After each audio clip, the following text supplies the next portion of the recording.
দেশে মহামারী আকারে ছড়িয়ে পড়েছে অনলাইন জুয়া। এখন বিভিন্ন জুয়ার ওয়েবসাইটে সয়লাব অনলাইন দুনিয়া। অনলাইনে জুয়া ও মাদকের বিরুদ্ধে সরকারিভাবে জিরো টলারেন্স ঘোষণা। এদেশে জুয়া, অনলাইন জুয়া এবং মাদকের বিরুদ্ধে জিরো টলারেন্স ঘোষণা করেছে।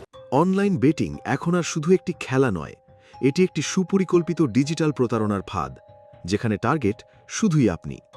অনলাইন বেটিং এখন আর শুধু একটি ওয়েবসাইটের মধ্যে সীমাবদ্ধ নেই, এটি রূপ নিয়েছে ভয়াবহ আকারে। আর এই বিস্তারের প্রধান মাধ্যম সোশ্যাল মিডিয়া। সহজ ইনকাম, ফ্রি বোনাস, লাইভ গেমে জিতুন লাখ টাকা, এমন চটকদার বিজ্ঞাপনে সয়লাব সামাজিক যোগাযোগ মাধ্যম।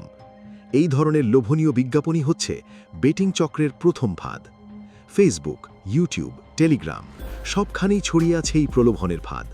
এমনকি জনপ্রিয় ব্যক্তিদের ভুয়া ছবি ও ভিডিও ব্যবহার করেও চালানো হচ্ছে এই প্রচারণা।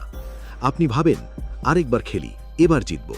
কিন্তু বাস্তবতা হলো, এগুলো আপনার মস্তিষ্ককে প্রভাবিত করে এক ধরনের আসক্তি তৈরি করে। ফলাফল, আপনি ধীরে ধীরে হারাচ্ছেন অর্থসহ সামাজিক সম্মান। সহজে আয় করার এই প্রবণতা সমাজের মূল্যবোধ নষ্ট করছে, তৈরি করছে আর্থিক সংকট, পারিবারিক অশান্তি ও অপরাধের ঝুঁকি। তাহলে এই প্রতারণার ফাঁদ থেকে কিভাবে রক্ষা পাওয়া যাবে? সামাজিক যোগাযোগ মাধ্যমে সহজে টাকা আয়ের চটকদার বিজ্ঞাপন দেখলে সেখানেই থামুন।